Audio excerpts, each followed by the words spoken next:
Liberation day పేరిట తెలంగాణ విమోచన దినోత్సవాన్ని వెస్ట్వైల్ హైదరాబాద్ రాష్ట్రమైనటువంటి కర్ణాటకలో, మహారాష్ట్రలో, కర్ణాటకలో అధికారంలో ఉన్నటువంటి కాంగ్రెస్ పార్టీ, మహారాష్ట్రలో అధికారంలో ఉన్నటువంటి శివసేన, బీజేపీ సంకీర్ణ ప్రభుత్వాలు, గతంలో మహారాష్ట్రలో అధికారంలో ఉన్నటువంటి కాంగ్రెస్ పార్టీ కూడా హైదరాబాద్ లిబరేషన్ డే పేరిట, తెలంగాణ విమోచన దినోత్సవం పేరిట కర్ణాటకలో, మహారాష్ట్రలో, తెలంగాణలోని కొంత భాగం కర్ణాటకలో, కొంత భాగం మహారాష్ట్రలో ఉంటే ఆ రెండు రాష్ట్రాల్లో కర్ణాటక కాంగ్రెస్ ఏమో తెలంగాణ విమోచన దినోత్సవం, లేదా ఇంగ్లీష్ లో అయితే హైదరాబాద్ లిబరేషన్ డే పేరిట బ్యానర్లు పెట్టి కర్ణాటకలో జాతీయ జెండాను ఎగిరేస్తుంది కర్ణాటక కాంగ్రెస్ ప్రభుత్వం. తెలంగాణలో ఉన్న కాంగ్రెస్ ప్రభుత్వం మాత్రం ఏమని చేస్తారు? ప్రజా పాలన దినోత్సవం అని చేస్తారు. ప్రజా విజ్ఞప్తుల దినోత్సవం అని పెడితే బాగుంటదేమో, లేకపోతే రేవంత్ రెడ్డి గారి పాలనా దినోత్సవం అని పెట్టుకుంటే బాగుంటదేమో. కాంగ్రెస్ మొదటి నుంచి కూడా కాంగ్రెస్ తెలంగాణ విమోచన దినోత్సవం పట్ల నాడు అధికారంలో ఉన్నప్పుడు ఏం చేసిండ్రు, ఈ రోజు అధికారంలోకి వచ్చినా కూడా అట్లాంటి తప్పుడు పనులే చేస్తా ఉన్నారు. ఇది దురదృష్టకరం. ఒకవేళ కాంగ్రెస్ పార్టీకి తెలంగాణ విమోచన దినోత్సవం పట్ల ఒకటే స్టాండ్ ఉంటే, కర్ణాటకలో అధికారంలో ఉన్నటువంటి Congress party Hyderabad liberation day పేరిట ఉత్సవాలను ఎందుకు జరుపుతుంది, తెలంగాణలో అధికారంలో ఉన్నటువంటి కాంగ్రెస్ పార్టీ ప్రజాపాలన దినోత్సవం అని ఎందుకు జరుపుతుంది? షిండే గారి కంటే ముందు మహారాష్ట్రలో అధికారంలో ఉన్నటువంటి కాంగ్రెస్ పార్టీ, కాంగ్రెస్ ప్రభుత్వం అప్పుడు కూడా అక్కడ హైదరాబాద్ లిబరేషన్ డే అనే జరిపింది. ఈ వ్యత్యాసం కనీసం ఈ రాష్ట్రంలో పూర్తిగా స్టేట్ లో మెజారిటీ స్టేట్ ఉన్నటువంటి భాగం 1200 మంది అమరులై తెచ్చుకున్న రాష్ట్రం. ఈ రాష్ట్రంలో తెలంగాణ విమోచన దినోత్సవం అని పేరు పెట్టేందుకు రేవంత్ రెడ్డి గారికి భయం అయితే, పక్కన ఉన్నటువంటి మంత్రులు కూడా ఆఖరికి పార్లమెంట్ లో కొట్లాడి అని చెప్పేటువంటి మా పొన్నం ప్రభాకర్ లాంటి మంత్రులు కూడా ఒక్కరు కూడా మాట్లాడకపోవడం, హైదరాబాద్ విమోచనం అని అంటే ఏదో కొంపలంటుకపోతుందని భయపడేటువంటి సంస్కారం అనేది మంచిది కాదు. ఇక్కడ నేను అభినందించాల్సింది ఎవరినంటే హైదరాబాద్ ఎంపీ అసదుద్దీన్ ఓవైసీ. ఎందుకంటే కారు వాళ్ళదైనా స్టీరింగ్ నా చేతులు ఉంటుందని 10 ఏళ్లు జై తెలంగాణ అన్న పార్టీ తోటి తెలంగాణ విమోచన దినోత్సవం జరపకుండా టిఆర్ఎస్ పార్టీని కంట్రోల్ చేసిన అసదుద్దీన్ ఓవైసే ఇలా మళ్ళా రేవంత్ రెడ్డిని కూడా కంట్రోల్ చేస్తా ఉన్నాడు. ఈ రోజు కూడా తెలంగాణ విమోచన దినోత్సవం జరపమంటే ప్రజాపాలన దినోత్సవం జరుపుతా ఉంది కాంగ్రెస్ పార్టీ. సో ఎమ్మెల్యేలను గెలిపిస్తే నాడు టిఆర్ఎస్ అట్లే వంచింది. ఈ రోజు టిఆర్ఎస్ వద్దని కాంగ్రెస్ తెచ్చుకుంటే కాంగ్రెస్ కూడా అదే అసదుద్దీన్ ఓవైసీ చేతిలో స్టీరింగ్ గా మార్గం అనేది దురదృష్టకరం. ఎంఐఎం పార్టీకి ముస్లిం మైనార్టీల ఓట్లకి భయపడి తెలంగాణ విమోచన దినోత్సవాన్ని జరుపుకోలేనంత పిరికితనాన్ని తెలంగాణ కాంగ్రెస్ ప్రభుత్వం నిర్వహించడం అనేది బాధాకరమైనటువంటి విషయం.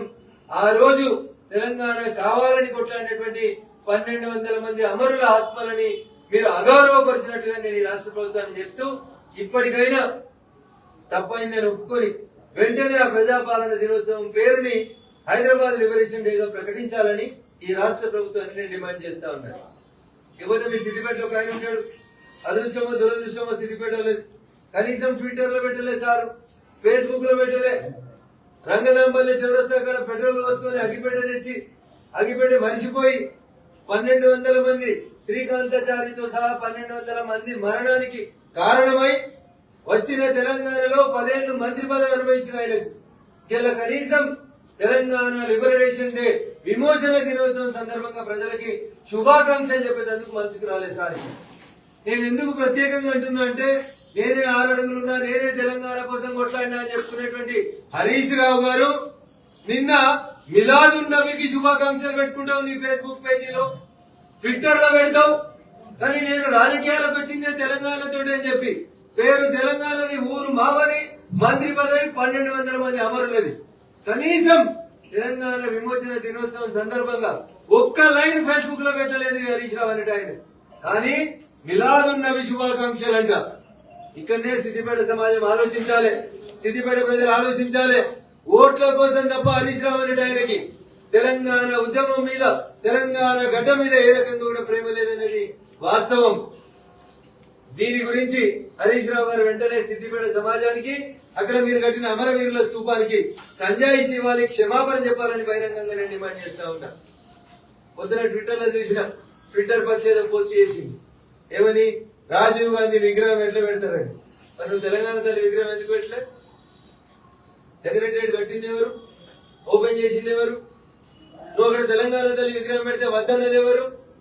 అసలు మీ చెల్లబొమ్మ పెట్టుకుందామని ఆపుకున్నావా? పోనీ మరి తెలంగాణ నుంచి పోయి ఢిల్లీలో 10 ఏళ్లు తెలంగాణ కాదు ఈ దేశాన్ని పాలించి ఈ దేశం ఇబ్బందులలో ఉన్నప్పుడు ఈ దేశ ఆర్థిక వ్యవస్థ కష్టాలలో ఉన్నప్పుడు ఓ తెలుగోడు ప్రధానమంత్రి అయి ఈ దేశానికి దిశను దర్శనిచ్చిండు కదా. తెలంగాణ తల్లి విగ్రహం పెడితే మీ చెల్లెబొమ్మ కనబడుతుందని భయం అయితే కేటీఆర్ గారు పివి నరసింహరావు గారు బొమ్మ ఎందుకు పెట్టలేదు సెక్రటరియట్ కట్టినప్పుడు? అసలు మీకు దేని మీద ప్రేమ లేదు.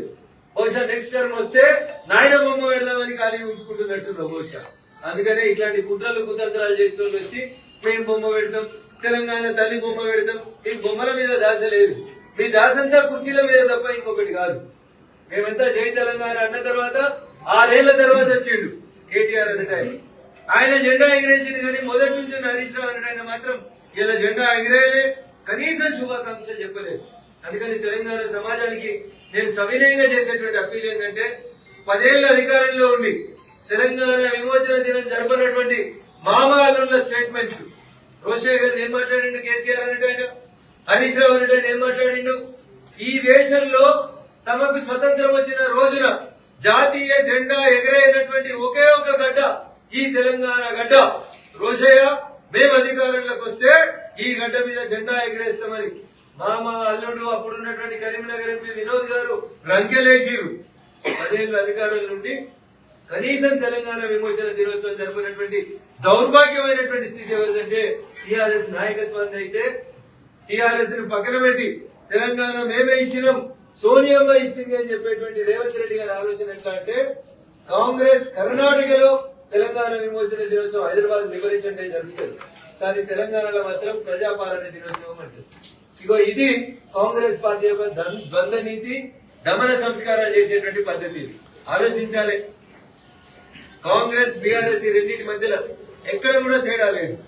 భవిష్యత్తులో భారతీయ జనతా పార్టీ ఇప్పటికే కేంద్ర ప్రభుత్వం ఆధ్వర్యంలో ఇప్పటికే గత కొన్ని సంవత్సరాలుగా భారతీయ జనతా పార్టీ తెలంగాణ విమోచన దినోత్సవాన్ని జరుపుతూ వస్తుంది. అధికారికంగా మహారాష్ట్రలో శివసేనతో కలిపి జరుపుతా ఉన్నాం. భవిష్యత్తులో కర్ణాటకలో అధికారంలోకి వచ్చినాక జరుపుతాం. తెలంగాణలో కూడా భారతీయ జనతా పార్టీ అధికారంలోకి వచ్చినాక తెలంగాణ విమోచన దినోత్సవం పేరిట జరుపుతాం. ఎంఐఎం పార్టీకి అసదుద్దీన్ ఓవైసీకి భయపడకుండా సెప్టెంబర్ 17ను జరపాలంటే ఈ రాష్ట్రంలో అధికారంలోకి రావాల్సింది కాంగ్రెస్ లో, బీఆర్ఎస్ లో, కమ్యూనిస్టులు కాదు, కేవలం భారతీయ జనతా పార్టీ ద్వారా మాత్రమే అది సాధ్యమవుతుందని చెప్పి తెలియజేస్తూ తెలంగాణ సమాజాన్ని ఆలోచించి మరి ఈ సందర్భంగా విజ్ఞప్తి చేస్తూ తెలంగాణ విమోచన దినోత్సవంతో పాటు ఈ రోజు గౌరవ దేశ ప్రధాని ప్రపంచంలో భారతదేశాన్ని విశ్వగురువుగా మలుస్తున్నటువంటి నరేంద్ర మోడీ గారి జన్మదినం సందర్భంగా భారతీయ జనతా పార్టీ యువ మోర్చా ఆధ్వర్యంలో ఈ రోజు రక్తదాన శిబిరాన్ని ఏర్పాటు చేయడం జరిగింది. ఇందులో పాలు పంచుకోవడానికి ఉత్సాహంగా ముందుకు వచ్చినటువంటి మా యువ మోర్చా నాయకులు, కార్యకర్తలు, సిద్దిపేట భారతీయ జనతా పార్టీ నాయకత్వానికి అందరికీ కూడా ఈ సందర్భంగా శుభాకాంక్షలు తెలియజేస్తూ ఈ సేవా కార్యక్రమాలను ఇలాగే ఒక వారం రోజుల పాటు కొనసాగించాలని చెప్పి పార్టీ నిర్ణయించింది. ఆ దిశకు కొనసాగిస్తాం. భారతీయ జనతా పార్టీ కార్యకర్తలు, నాయకులు అందరం కూడా రేపటి నుంచి స్వచ్ఛ భారత్ కార్యక్రమంలో కూడా ప్రజలతో మమేకమై ముందుకు పోతామని చెప్పి తెలియజేస్తూ విశ్వకర్మ జయంతి కూడా ఈ రోజు తెలంగాణ ప్రజానికానికి ఈ రోజు 3 గొప్ప పండుగల లాంటి రోజులు. 1 విశ్వకర్మ జయంతి, 2 నరేంద్రుడి జన్మదినం, 3 ఈ గడ్డ స్వేచ్ఛావాయువులు పీల్చినటువంటి రోజు. కాబట్టి తెలంగాణ ప్రజలు నిజంగా అదృష్టవంతులు, చైతన్యవంతమైనటువంటి సమాజం. హరీష్ గారి పాత్ర, బీఆర్ఎస్ పార్టీ ఆట, అదే రకంగా రేవంత్ రెడ్డి గారి మాట, కాంగ్రెస్ పార్టీ ద్వంద్వ నీతి దయచేసి గమనించాలని చెప్పి ఈ సందర్భంగా విజ్ఞప్తి చేస్తూ ఎంఐఎం పార్టీకి నేను మరొకసారి అభినందనలు చెప్తా ఉన్నా. అటు బీఆర్ఎస్ ని, ఇటు కాంగ్రెస్ ని ఒకరిని కుడి చేత ఒకరిని ఎడమ చేత పట్టించుకొని డాన్స్ చేపిస్తున్నందుకు ఒక్క ఎంపీ ఉన్నా గానీ ఎంఐఎం వాడు గొప్పోడైండు. 8 మంది ఎంపీలు ఇచ్చిన కాంగ్రెస్ ఇలా చేతగాని కాంగ్రెస్ గా, చేవదచ్చిన కాంగ్రెస్ గా తెలంగాణలో నిలబడడం అనేది బాధాకరమని చెప్తూ రేవంత్ రెడ్డి గారు ఇప్పటికైనా మీ ఆలోచన మార్చుకోవాలని భారతీయ జనతా పార్టీ పక్షాల రాష్ట్ర ముఖ్యమంత్రి గారికి సూచిస్తా ఉన్నారు.